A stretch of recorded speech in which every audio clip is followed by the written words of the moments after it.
Vamos a ver entonces la planta de fundaciones. Este plano es necesario para la ejecución de la estructura soportante de la edificación que corresponde a los cimientos o fundaciones. Lo constituye una planta de cimientos dispuesta con línea continua y los ejes que se encuentran dispuestos con líneas de punto y raya. Los ejes son señalados por números y letras en donde se especifica por medio de cotas la distancia entre cada eje para así facilitar la interpretación y finalmente la construcción. Aquí vemos entonces, mirado de arriba hacia abajo, cómo se verían las fundaciones, ¿ya? Vamos a encontrar cortes para poder trazar, ¿no es cierto?, los detalles, ya que nos van a mostrar la altura y anchos de este tipo de fundación. Y mirado desde arriba también vamos a encontrar señalados aquí, por ejemplo, los pilares que va a contener el edificio. Si nos fijamos, aquí vamos a tener dos tipos de fundación distintas, la fundación tipo A y la fundación tipo B. La diferencia que podemos observar es que en este caso el eje número 5 está pasando, ¿no es cierto?, a la mitad del cimiento y sobre cimiento. Sin embargo, si miramos acá, el eje número 1 está pasando a la mitad del sobrecimiento, sin embargo, no tiene simetría respecto del cimiento o fundación. Bien, entonces esta planta de fundaciones tiene que ser complementada a través de los detalles de fundación, donde se nos van a indicar, ¿no es cierto?, los distintos anchos y alturas. En la lámina podemos encontrar los siguientes elementos que nos ayudarán a comprender e interpretar el plano. El plano del ejemplo tipo de planta de fundaciones contiene pilar 1, pilar 2 y pilar 3, son los diferentes tipos de pilares de la estructura, ¿ya? Tenemos aquí señalados, ¿verdad? Pilar tipo 1, pilar tipo 2, ¿ya? Además vamos a encontrar los cortes A y B en los ejes verticales y horizontales que servirán para indicar los detalles de la fundación. Tenemos un corte tipo B y un corte tipo A, y como les explicaba, la diferencia es por dónde está pasando el eje respecto de la simetría.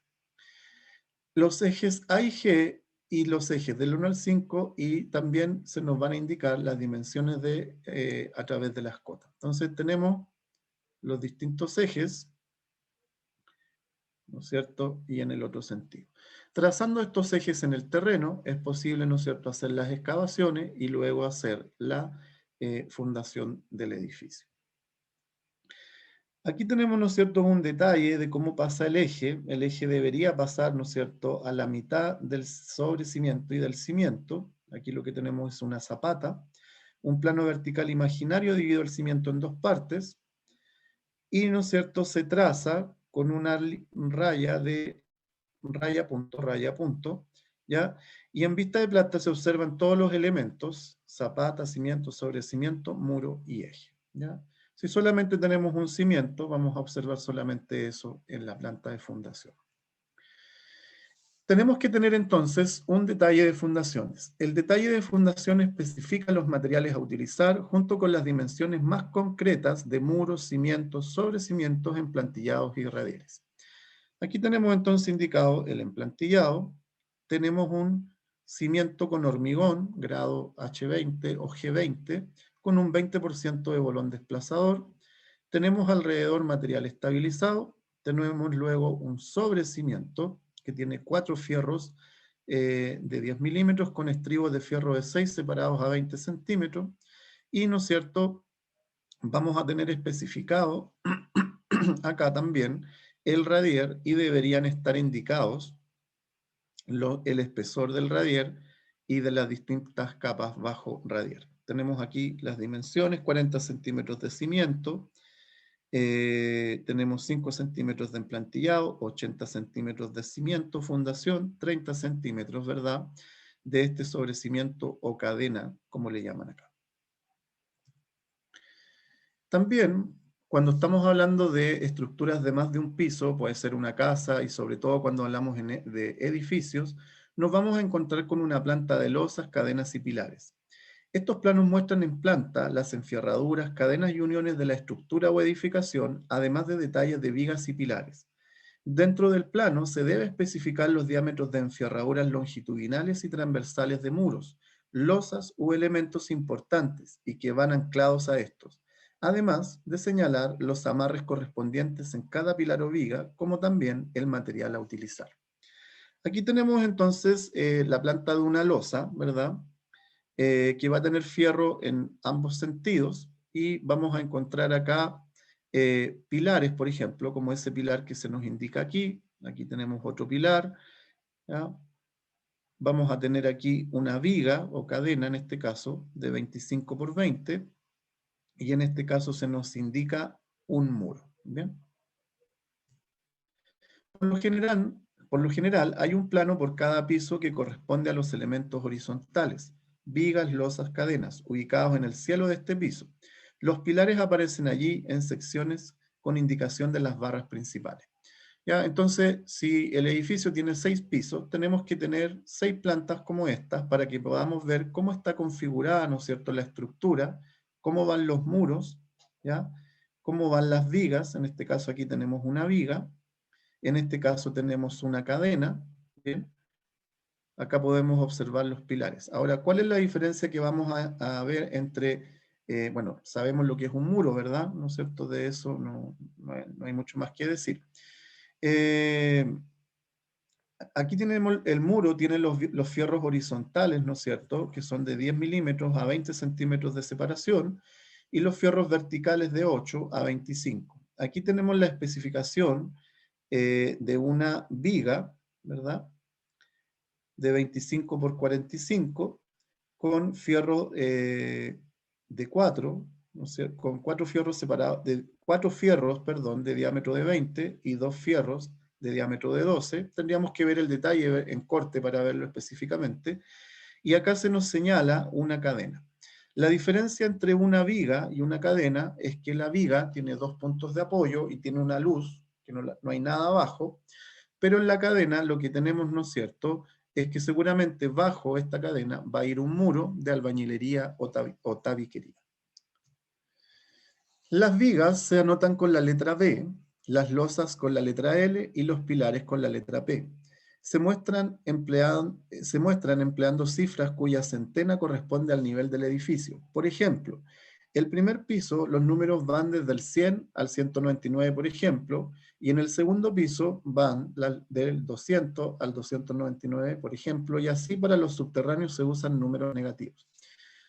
Entonces nosotros acá vemos la losa 201, que corresponde a la losa 1 del piso número 2. Cada serie de elementos, losas, vigas, pilares, puede numerarse de manera correlativa. Losa 201, losa 202, etc. Viga 201, viga 202, etc. Como se ve en el plano, correspondiéndole un número diferente a cada losa, pilar y viga del edificio. Las vigas indican con su fierro un resumen de las barras de acero inferiores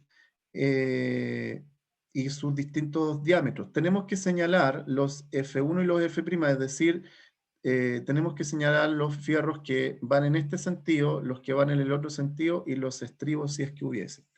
En las losas cruzadas se denomina fierro 1 a la armadura principal y fierro 2 a la secundaria. Al lado del número de las vigas y cadenas se indican sus dimensiones en centímetros, colocando primero el ancho y luego el alto. ¿Ya? Entonces, aquí tenemos una cadena de 25 centímetros de ancho y 20 centímetros de alto. En las losas aparece debajo del número, dentro del círculo, el espesor en centímetros. En los pilares se ponen también sus dimensiones al lado del número. Entonces, esta es la losa número 1 del piso 2, que tiene 15 centímetros de espesor. Tiene el fierro 1 de 10 milímetros separados a 13, y los fierros 2 en el sentido transversal son fierros de 10 separados a 15 centímetros. Las abreviaturas entonces serían CAD, que sería cadena, E, que sería estribo, ED, que sería estribo doble, DM, doble malla, como la que encontramos en una losa o en un muro, B, que significa vertical, H, que significa horizontal, y FE, que significa barra de acero, o fierro, como lo conocemos nosotros. Bien, entonces, si vamos viendo, en este ejemplo de esta losa que vemos acá, vamos a encontrar lo siguiente. Lo primero que tenemos es el pilar 201. Pilar número 201, ubicado en el segundo piso del edificio, corresponde al primer pilar del segundo piso. Su sección mide 25 por 90 centímetros, ya según lo que se indica ahí, 25 por 90. Su armadura principal es de 8 barras de 20 milímetros. y sus estribos son de 6 milímetros de diámetro a 6 centímetros de distancia. Entonces tenemos ahí 25 por 90, va a tener ese pilar, ¿no es cierto? Tienen, ¿no es cierto?, los fierros principales, 8 fierros de 20 milímetros, y tenemos los estribos, que son de fierro de 6, separados a 20. Luego vamos a tener la viga 201, la viga número 1, correspondiente al piso 2, viga de 25, fíjense, 25 por 45, 25 de ancho, 45 centímetros de altura, ubicada en el cielo del segundo piso en el eje AA del edificio. Tendrá en su parte inferior 4 barras de 16 milímetros de diámetro y en su cara superior 2 barras de 12 milímetros, cuyo detalle se indica en el dibujo aparte que se verá más adelante. Claro, para poder ver el detalle de los fierros que se indican acá, tendríamos que trazar un corte y poder ver ese detalle de la viga. Luego tenemos la viga invertida. Aquí tenemos esta viga invertida. Viga de igual sección que la anterior, es decir, 25 por 45. Pero en posición invertida. ¿Qué significa que está invertida? Que la viga, en vez de salir hacia abajo, ¿no es cierto?, sale hacia arriba, ¿ya? En este caso, más alta que lo normal. La manera más clara de señalarlo es dibujando sobre ella un pequeño corte de la misma escala donde aparece su posición en relación al nivel de piso terminado. Bien, entonces vamos a ver que sobresale hacia el piso del piso número 3, ¿ya? Es decir, sale hacia arriba, cuando lo común es que sobresalga hacia abajo, la viga invertida sale hacia arriba. Muchas veces ese tipo de viga se utiliza, ¿no es cierto?, como antepecho para una ventana, por ejemplo.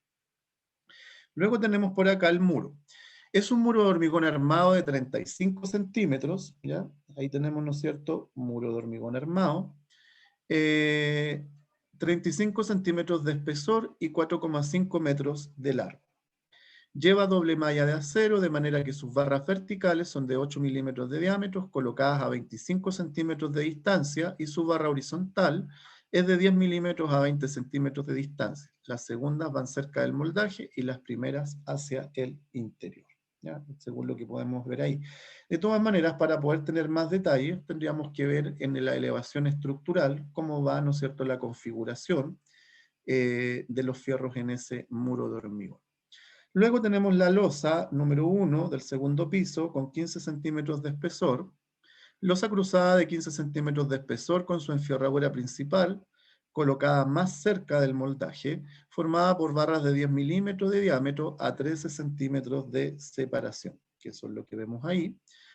Y las otras barras resistentes inmediatamente sobre las anteriores son también de 10 milímetros, pero a 15 centímetros. Y ahí se configura, ¿no es cierto?, la malla que sostiene la losa. Luego tenemos la losa 202, que tiene 12 centímetros de espesor. La losa sencilla de 12 centímetros de espesor, su armadura resistente está formada por barras de 8 milímetros, ¿no es cierto?, a 12 centímetros de separación. En la dirección opuesta lleva barras de repartición de 6 milímetros a 20 centímetros de separación, ¿ya? Según lo que podemos ver en el otro sentido, como se muestra ahí. Y finalmente tenemos esta cadena de 20 por 20. Las cadenas por lo común no se numeran porque no necesitan planos de detalle, ya que todas las indicaciones van en el mismo lugar que ocupan en la planta. En este caso el ancho de la cadena es de 25 y el alto es de 20. Se indica enseguida el número de diámetro de las barras principales y el diámetro de distancia de los estribos, ¿ya? Entonces ahí, por ejemplo, tenemos nuestra cadena, que seguramente va a ir bajo ella un muro, tiene 4 fierros de 12 y tiene estribos de 6 milímetros separados a 20 centímetros. Entonces, este tipo de plano de estructura es, ¿no es cierto?, muy vital para poder ir haciendo el control de la obra y también la construcción.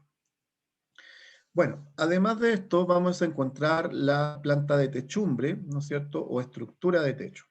En este plano se identificarán las costaneras, cerchas o vigas según corresponda. También se identificarán los ejes sobre los cuales se estructura la techumbre y se acotarán los largos.